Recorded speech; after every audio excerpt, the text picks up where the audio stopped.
जम्मू कश्मीर से आज सुबह एक दर्दनाक खबर आई, एक डरावना सफर।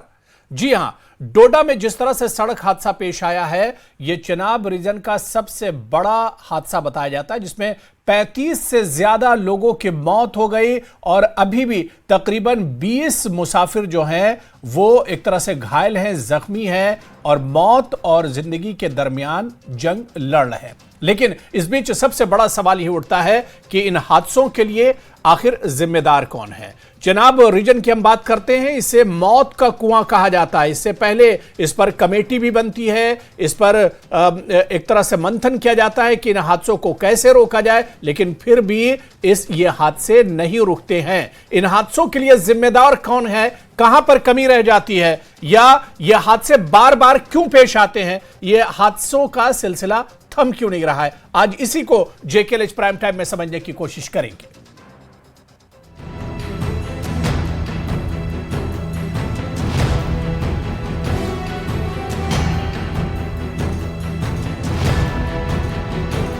We have some losses, 37 अभी तक कैजुअलिटीज हैं और 19 आर इंजर्ड।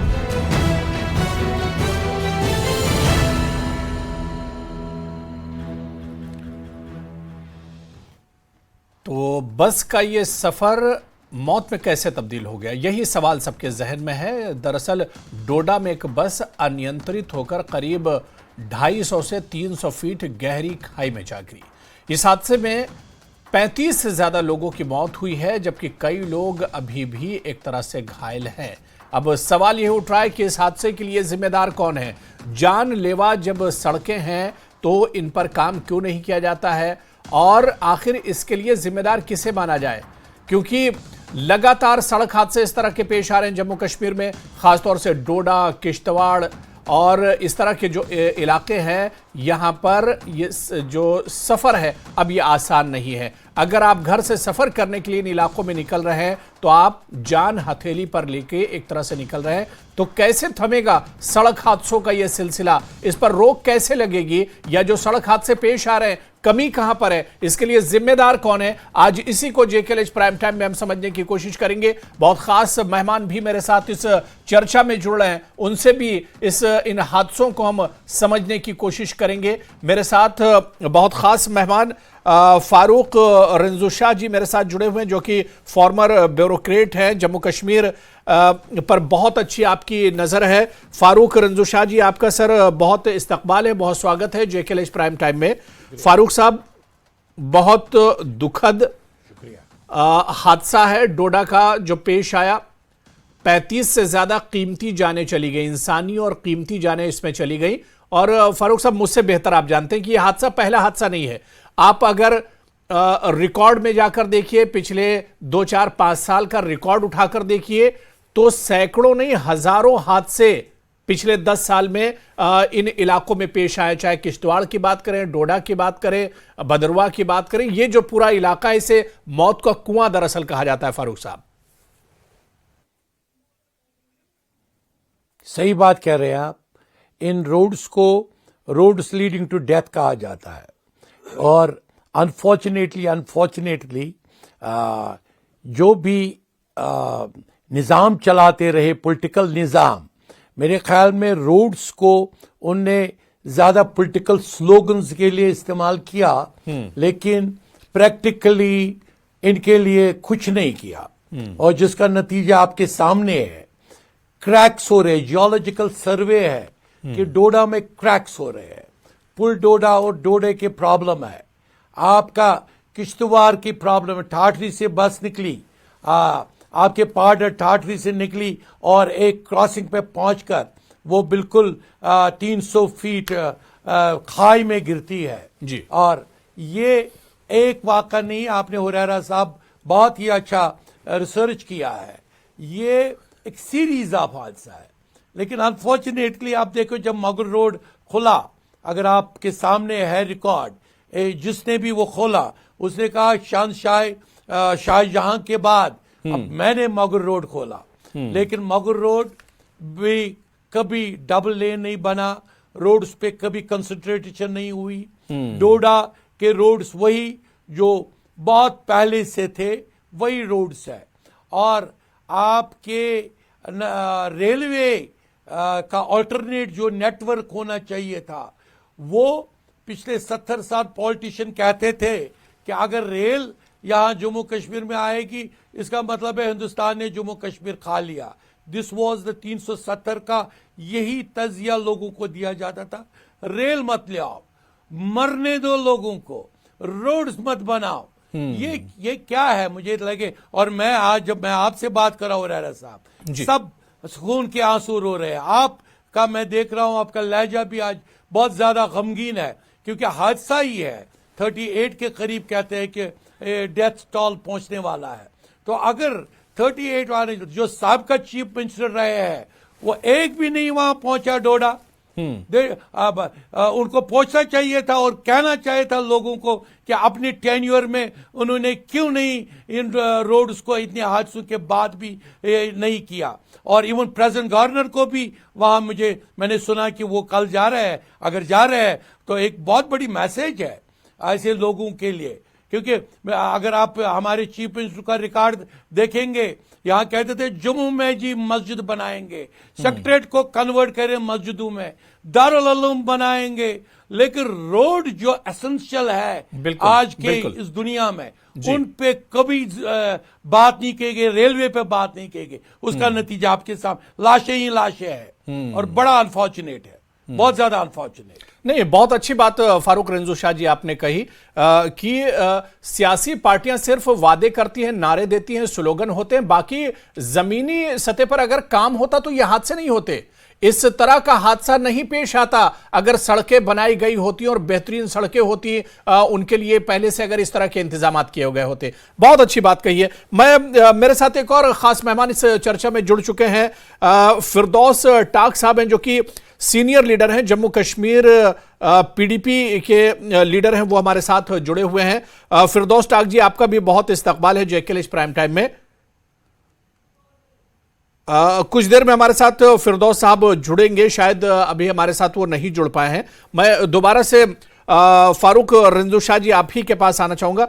फारूक साहब, एक बड़ी वजह तो आपने बताई और बिल्कुल आई ओपनर है जो आपने कहा है कि सरकारें आती हैं, चली जाती हैं, वादे करती हैं, दावे करती हैं, लेकिन उनके जो दावे हैं वो दरअसल ये हैं, क्योंकि सड़क पर अगर आपने काम किया होता, आपने आवाम के लिए काम किया होता, पब्लिक के लिए काम किया होता, तो शायद इतना बड़ा जानी नुकसान नहीं होता जो आज हम देख पा रहे हैं।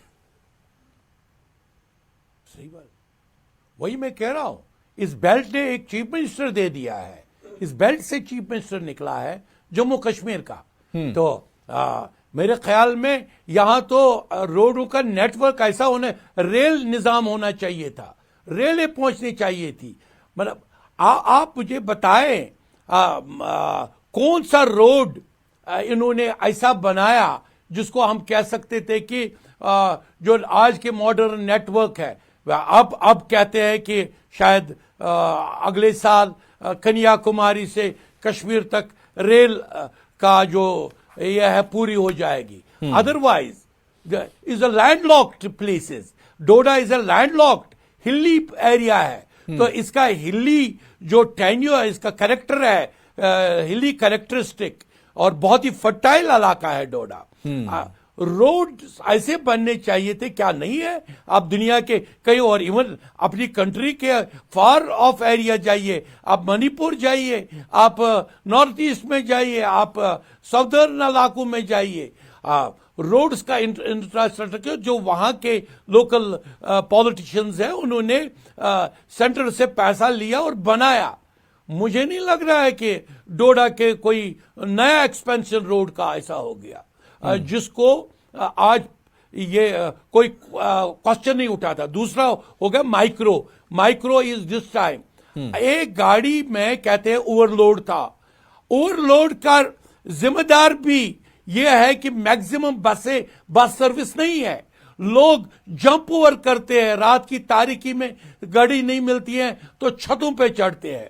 और दूसरा ये जो बसों का एज है, कहते हैं इस बस की एज भी एक्सपायर हुई थी। तो अनएक्सपायर्ड जो एक्सपायर्ड बसें हैं उनको कैसे अप्लाई करने दिया जाता है? तो 2 दिन पहले संडे को रिकॉर्ड में है, डिप्टी कमिश्नर ऑफ डोडा एक मीटिंग करते हैं, इसी पॉइंट पे करते हैं कि रोड्स का जो इंफ्रास्ट्रक्चर है और जो मोबिलिटी है लोगों की, इसको कैसे वो आपस में कॉन्फ़िगर कर सके प्रॉपरली। और 2 दिन के बाद ये वाकया होता है। इसका मतलब है कि उनको भी बहुत जबरदस्त इसमें बात बतानी पड़ेगी कि यह हादसा कैसे हुआ और क्यों हुआ। बिल्कुल फारूक रंजू साहब, बहुत अच्छी बात आपने कही। और फारूक साहब, अगर आंकड़ों पर आप नजर डालें, पिछले 2010 से लेकर 2022 तक का जो आंकड़ा है, डरावना आंकड़ा है जम्मू कश्मीर में सड़क हादसों का। 70,000 से ज्यादा इन 10 सालों में 70,000 से ज्यादा सड़क हादसे हुए। यानी हर साल अगर देखा जाए तो एक औसत 7,000 हादसे जम्मू कश्मीर में होते हैं और इनमें घायलों की संख्या 1 लाख से ज्यादा की है। और इसी तरह से मरने वालों की जो तादाद है फारूक साहब, वो 12,000 से ज्यादा है। 10 साल में 12,000 लोग इन हादसों का शिकार हो गए। तो भी इसके लिए फारूक साहब जिम्मेदार हम किसे मानेंगे? हमारी सियासत, हमारे लीडर, या हमारा जो इंतजामिया, किसे किसे जिम्मेदार माना जाए? एक बात आपके ही सवाल में इसका एक जवाब बड़ा जबरदस्त है। वो ये है कि रोड्स को सिर्फ जम्मू कश्मीर में सियासत क्यों बनाई गई। यहां ही अमरनाथ रोड 1 इंच नहीं दिए गए, ये स्लोगन यहां निकला और पार्लियामेंट में चीख चीख के कहते हैं नहीं देंगे, रोड बनाने नहीं देंगे। यहां पे एक टनल बन रही थी हारवन टू सोनमर्ग, 50 किलोमीटर का फायदा होता अगर वो बंद, लेकिन पिछली गवर्नमेंट ने कहा नहीं बनाने देंगे जी। क्यों जाएगी सोनमर्ग टनल। तो जो बन रहा था, मुझे याद है बंगस वैली में एक रोड बन रहा था, बनाने नहीं देते थे। इसलिए नहीं देते थे कि पॉलिटिशियंस आपस में लड़ रहे थे। एक पॉलिटिशियन कह रहा था ये रोड मेरे इलाके से जाना चाहिए, दूसरा पॉलिटिशियन कह रहा था नहीं, उसको वोट मिलेंगे, मेरे इलाके से जाना चाहिए। तो ये सियासत की शिकार हो गई और सियासत का असर डेफिनेटली जो एडमिनिस्ट्रेशन होती है, एडमिनिस्ट्रेशन हमेशा लीडरशिप लेती है सियासत की। जो जैसे सियासत बताएगी उनको, जो कैबिनेट डिसीजन करेगी, कैबिनेट तो प्रीडोमिनेटेड सियासत होती है, पॉलिटिशियंस की होती है। जो कैबिनेट डिसीजन करेगी, फंड्स देंगे तो ये बनते। तो रिकॉर्ड दिखाता है कि आपके डेथ्स के जिम्मेदार यहां की इनएफिशिएंसी रही है। बिल्कुल फारूक साहब, पॉलिटिकल इनएफिशिएंसी। जी जी, बिल्कुल बिल्कुल। इसके लिए कहीं ना कहीं हमारी जो सियासी तरीका है या जो सियासी निज़ाम जो मौजूदा है, वो एक तरह से इसके लिए जिम्मेदार है। लेकिन 2019 से आप देखिए कि एक तरह से लेफ्टिनेंट गवर्नर के अंडर में जम्मू कश्मीर है।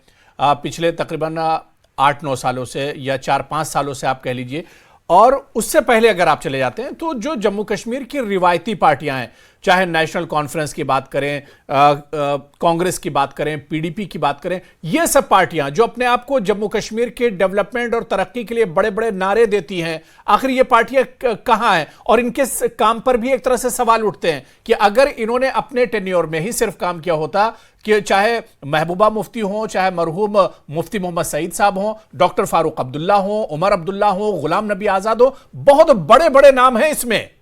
और मुझे लगता है, माफ कीजिएगा, कि सभी कसूरवार हैं। जब इस तरह के हादसे होंगे 10 साल में, जब 70,000 हादसे होंगे, तो सवाल सब पर उठेगा। सही बात कह रहे हैं। एक मरा नहीं, this is not a one death, it is a death of 37-38 person. It is the biggest tragedy. I think इस वक्त सबसे पहले सारे एक्स चीफ मिनिस्टर्स वहां पहुंचने चाहिए। ये क्या, ये सिर्फ पब्लिसिटी के लिए क्या रोना धोता करते हैं? They should go and remain there and be answerable to the people of Doda, not people of Doda. ये डोडा का सवाल नहीं है। आप देखिए, यहां पे एक कान है, जबरदस्त कान है वहां किश्तवाड़ में, वो जहां पे बिलू साइफर निकलते थे। बिलू साइफर के लिए आप उनका रोल देख लीजिए। अब ये डिबेट नहीं है, अदरवाइज उस डिबेट पे आते। उसके लिए इतना जब they were concern about exploration of the blue diamonds from Kafara, from Kishtwar, तो डोडा के इस इलाके में फार ऑफ एरिया जिन बेचारों के पास कोई ऑल्टरनेट नहीं है, उसके लिए एक रोड प्रॉपर नहीं है, रोड में सिग्नल्स प्रॉपर नहीं है, रोड में इवन साइन बोर्ड नहीं है। साइन बोर्ड भी और बात को कह सकता था कि आगे मत जाओ, शार्प कर रुपए। नहीं, बिल्कुल साइन बोर्ड जिसमें सिर्फ फारूक साहब जिस तरह से ₹50 का खर्चा था। बिल्कुल फारूक साहब, ये हमारे सियासतदानों के लिए एक तरह से आई ओपनर है। इस पे सोचना पड़ेगा कि आखिर कहां हैं हम। जो जिस डेवलपमेंट, जिस तरक्की की हम बात कर रहे हैं, वो डेवलपमेंट और तरक्की क्या सिर्फ पेपर तक है, सिर्फ कागजों तक है क्या? इससे भी हम समझेंगे। मेरे साथ कुछ और मेहमान इस चर्चा में जुड़ गए। Advocate RS. पठानिया जी है, स्पोक्सपर्सन है जम्मू कश्मीर भारतीय जनता पार्टी के, वो भी इस चर्चा में जुड़े हुए हैं।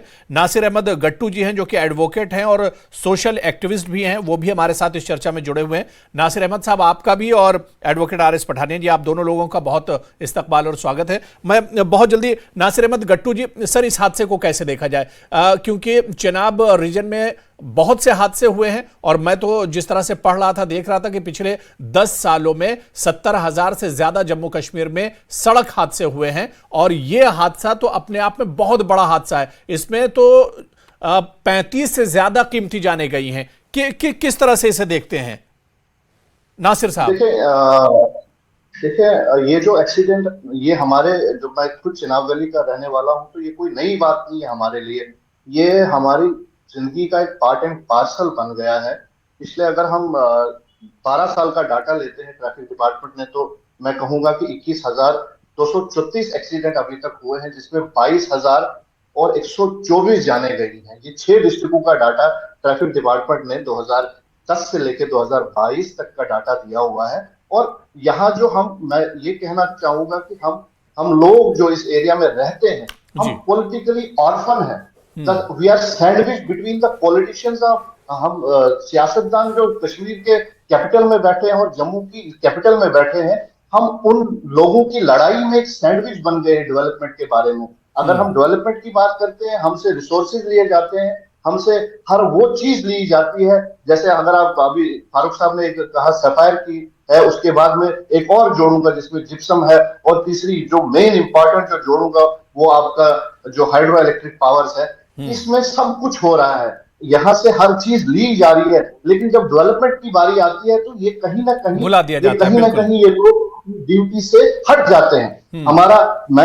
ये फारूक साहब ने एक बड़ी बात अच्छी कही। इस वक्त हमारे एमपी साहब, हमारे जो एक्स मिनिस्टर हैं, जो चीफ मिनिस्टर रहे हैं आजाद साहब, या कोई भी गवर्नमेंट का अमला जो पॉलिटिकल अमला रहा है, या कोई भी जो सेंटर के अफेयर्स में है, या श्रीनगर में बैठे हुए, या बाकी जो लोग हैं, ये कहीं पे नजर नहीं आते हैं। और एक्सग्रेशिया देने से, किसी 2 लाख या 5 लाख देने से उस बंदे का कोई भी ऐसी जान वापस नहीं आती है। जिसे सॉर्ट ऑफ नहीं, बिल्कुल जाहिर सी बात है कि जो जान चली गई अब वो वापस नहीं आ सकती। आप कुछ भी कर दे, आप लाखों की जगह पे करोड़ों का एक्सग्रेशिया दे दें, फिर भी वो कीमती जान वापस आने वाली नहीं है। और इसके लिए जिम्मेदार कौन है? इसी को हम समझने की कोशिश करेंगे। मेरे साथ पीडीपी के सीनियर लीडर फिरदौस टाक जी भी इस चर्चा में जुड़ चुके हैं। फिरदौस जी, आपका भी बहुत स्वागत है। मैं एडवोकेट आर.एस. पठानिया जी आपके पास आना चाहूंगा। 2019 के बाद सिर्फ यही सुनने में आ रहा है कि जम्मू कश्मीर तरक्की कर रहा है, डेवलपमेंट हो रही है। जम्मू कश्मीर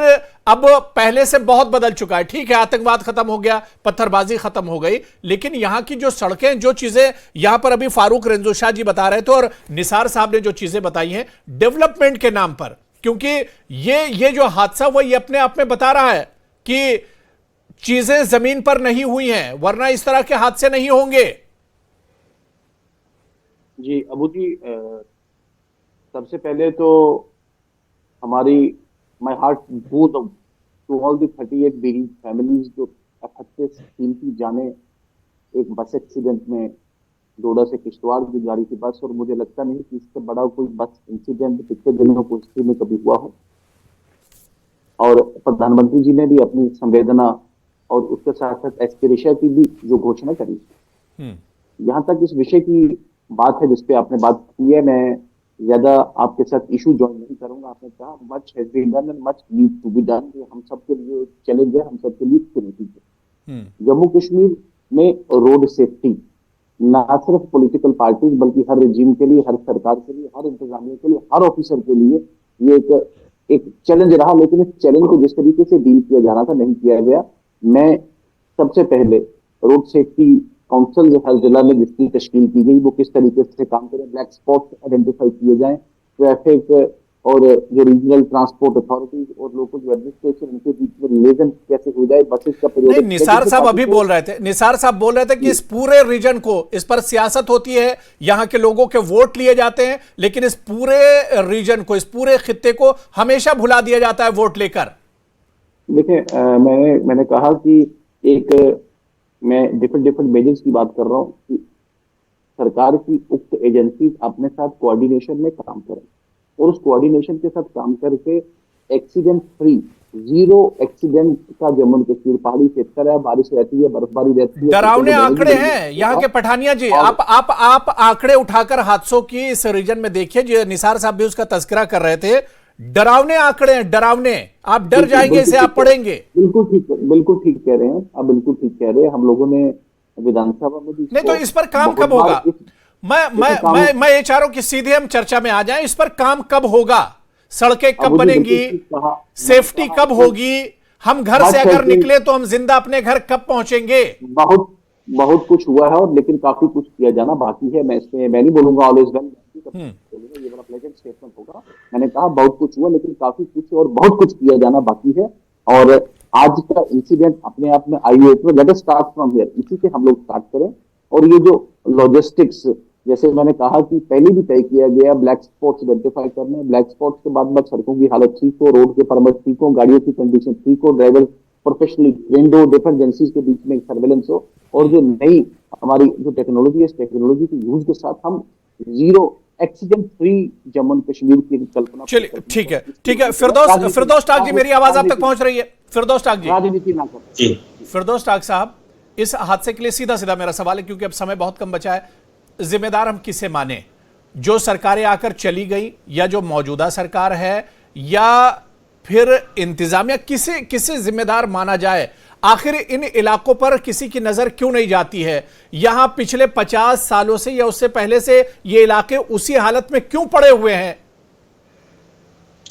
देखिए अबू हुरैरा, सबसे पहले तो हमें समझने की जरूरत है कि ये जो खित्ता है जिसे हम चिनाब वैली के नाम से जानते हैं, जिसमें डोडा, किश्तवाड़ और रामबन डिस्ट्रिक्ट आता है, ये इलाका जो है ये कंप्लीटली आइडेंटिकल है with respect to the other parts of the state, क्योंकि हिली टेरेन है, लैंडलॉक्ड है। यहाँ के जो एरियाज हैं वहाँ पे अभी भी तकरीबन 50 से 60% एरियाज ऐसे हैं जहाँ पे अभी भी रोड कनेक्टिविटी नहीं है, जो रोड्स बनी हैं वो अपग्रेडेड नहीं है। ये जो हादसा हुआ है ये नेशनल हाईवे पे हुआ है, ये समझने की जरूरत है। और अगर आपके पास विजुअल्स एक्सीडेंट के आए हों तो आप खुद देख सकते हैं कि इस सड़क हादसे का जो सबसे बड़ा रीजन है वो क्रैश बैरियर न होना है। जब भी ऐसे हादसात होते हैं और हम टीवी चैनल्स पे या मीडिया पे हम इन चीज़ों की डिस्कशन करते हैं, हम बार बार कोशिश करते हैं कि हम आइडेंटिफाई कर पाएं कि हादसे किस वजह से होते हैं। देखिए हादसा किसी भी जगह हो सकता है, मुल्क के किसी भी हिस्से में हादसा हो सकता है, लेकिन जो ये पहाड़ी बेल्ट है यहाँ पर थोड़ी सी भी, चाहे ह्यूमन एरर हो चाहे टेक्निकल एरर हो, थोड़ी सी भी गलती की वजह से इंसानी जानें जो है वो जाया हो जाती हैं। और उसका सीधी वजह ये है कि गलती को रोकने के लिए कोई अल्टरनेट, कोई सिक्योरिटी सिस्टम इन प्लेस नहीं है। ये नेशनल तो जाने जाती रहेंगी ऐसे ही, जानों के साथ ऐसे खिलवाड़ होता रहेगा, इंसानी जानों के साथ। नहीं देखिए, या तो अगर आप वजह, मैं आपको वजह बताने की कोशिश कर रहा हूं। मैं खुद इस वक्त एक इफेक्टेड की तरफ से आपसे बोल रहा हूं। I am not part of the administration, I am not speaking on behalf of the government. मैं आपको वजह बताने की कोशिश कर रहा था। नहीं, गवर्नमेंट पीडीपी की गवर्नमेंट रही है, पीडीपी कई टेन्योर और पीडीपी के रहे जम्मू कश्मीर में, और जब डेवलपमेंट की बात होगी तो तो पास्ट की बात भी होगी कि पिछली सरकारों ने कितना काम किया है डेवलपमेंट के लिए। आपको ग्राउंड के बारे में मालूम नहीं है। मैं आपको समझाने की कोशिश कर रहा हूं कि ये नेशनल हाईवे है। 2017 में इस नेशनल हाईवे को रिकंस्ट्रक्शन का काम शुरू हुआ है। 2017 तक इसको रिकंस्ट्रक्ट करके क्रैश बैरियर्स लगा के इसको कंप्लीट किया गया था। 2017 में इस हाईवे का एक्सपेंशन का प्रोजेक्ट शुरू हुआ है। उसकी वजह से इस पे कंस्ट्रक्शन का काम चल रहा है, क्रैश बैरियर इन प्लेस नहीं है। और बार बार मैं आपको ये समझाने की कोशिश कर रहा हूं कि मैं ये कलेक्टिव रेस्पॉन्सिबिलिटी और कलेक्टिव फेलियर्स है, इसमें मैं सिर्फ करंट एडमिनिस्ट्रेशन को जिम्मेदार नहीं ठहरा। ठीक है मैं निसार अहमद साहब अब गवर्नमेंट रेस्पॉन्सिबल देखिए हादसे होते हैं और चले जाते हैं और उन्हें फिर भुला दिया जाता है। अगर इन हादसों से सबक लिया जाता तो फिर पिछले 10 साल में 70,000 हादसे जम्मू कश्मीर में सड़क हादसे नहीं होते। और ये आंकड़ा बता रहा है कि हादसे होते हैं, उस पर हम आंसू बहाते हैं और उसके बाद भूल जाते हैं और फिर से हादसा होता है। ऐसा है अबू हुरैरा जी, जो आपने ये सवाल पूछा, ये कहीं ना कहीं ये मिलता है उन सियासतदानों से, उन एडमिनिस्ट्रेशन में बैठे हुए लोगों से, जो सियासत में बैठे लोगों की वो हुक्मनामे जारी होकर उनको इंप्लीमेंट नहीं करते। अगर हम देखें इस चीज को कि यहाँ आप शॉर्टेज ऑफ स्टाफ, अगर ट्रांसपोर्ट डिपार्टमेंट जो आरटीओ डिपार्टमेंट है या ट्रैफिक डिपार्टमेंट है, आप देखेंगे तो निसार साहब, आप मौजूदा सरकार, मौजूदा जो एडमिनिस्ट्रेशन है उस पर सवाल उठा रहे हैं। मौजूदा जो थे, बिल्कुल, जो वहां पहले थे, जो आज हैं, हर बंदा, क्योंकि यहाँ डीएसपी एक बैठता है ट्रैफिक का, वो रामबन से लेके और किश्तवाड़ तक 3 डिस्ट्रिक्टों को देखता है। उसके पास 4 या 5 बंदे होंगे। या उसके बाद अगर आरटीओ रीजनल ट्रांसपोर्ट डिपार्टमेंट देखा जाए तो एक इंस्पेक्टर इतने एरिया को काटर करता है। ये कहीं ना कहीं हर वो बंदा जो डेवलपमेंट के डंके बजाता है वो इसमें मुलविस है। कहीं ना कहीं पे वो इस चीज को, जिसे मैं बोलूंगा हैंड इन ग्लो है, ये लोग वहां पे आके अभी कोई सियासत की रैली हो, वहां पे ट्रैफिक का नाका लग जाता है। लेकिन अगर आम लोगों का आप देखे जाए तो रास्ते में आपको रामबन या बटोत से लेके किश्तवाड़ तक 1 या 2 पुलिस ऑफिसर मिलेंगे, या कहीं एक इंस्पेक्टर ट्रैफिक का मिलेगा। एडवोकेट आरएस पठानिया जी इसका जवाब देंगे। मैंने कहा कि ब्लेम गेम करने वाला विषय नहीं है और ये हम सबके लिए खतरे नहीं। की तो गुनहगार कौन है इसकी प्रधानमंत्री, इसका तो पता चलना चाहिए कि इसके लिए जिम्मेदार कौन है। ब्लेम लगाने की बात नहीं है, जिम्मेदार कौन है ये तो पता चलना चाहिए। ये सिलसिला थमेगा कैसे? आरएस पठानिया जी, हादसों का ये जो डरावना खेल है, ये हादसों का जो सिलसिला, ये थमेगा कैसे? मैं सिर्फ ये समझना चाह रहा हूं। पिछले 10 सालों का आंकड़ा बहुत डरावने वाला है। और क्या प्रधानमंत्री जी, अबू जी मेरी बात सुन लें। माननीय प्रधानमंत्री जी ने अपनी संवेदना व्यक्त की है। माननीय प्रधानमंत्री जी ने इशू को रेड फ्लैग करके एक्सग्रेशिया की घोषणा भी करी है। जम्मू एंड कश्मीर की एक, जिसे कहते हैं डेवलपमेंटल प्रोफाइल, जम्मू कश्मीर की परिस्थिति ऐसी है कि बर्फबारी और नहीं, आप बड़ी टनल्स बना लें, आप सुरंगें बना लें, और आप इन रास्तों को सही नहीं करेंगे तो मैंने कहा हम सबके लिए चैलेंज है और 100% ये गलत लोगों में इंप्रेशन जाने दे रहे हैं कि बर्फबारी है, ये नेशनल हाईवे का प्रोजेक्ट है और पूरे 12 के 12 महीने खुला रहता है। ऐसा नहीं है, ये बर्फ वाला इलाका नहीं है, ये बर्फ वाली रोड नहीं है। डोडा से जम्मू अगर जाएंगे तो आपको लेकिन ये जस्ट वेट, ये एक ऐसा एरिया है जिसमें 4 गाड़ियां चलती है। इसमें ये गलत संवेदना दे रहे हैं लोगों में कि बर्फबारी का एरिया है, ऐसा नहीं है। इसमें मेरे ख्याल में, मैं आज 35 इयर्स का हूं, लेकिन आज तक मैंने बर्फ, जहां ये एक्सीडेंट हुआ है यहाँ पे बर्फ नहीं देखी गई है कहीं। भाई साहब, ये गलत है। आपको समझ नहीं आ रहा, मैं बोल दे रहा हूँ। आप सिर्फ आप प्लीज बीच में इंटरव्यू मत करें। मैंने पूरे परिप्रेक्ष्य में बात रखने की कोशिश की है और मैं कह रहा हूँ कि सरकार से, प्रधानमंत्री जी के ऊपर तो कहो ना। प्लीज रुक जाओ।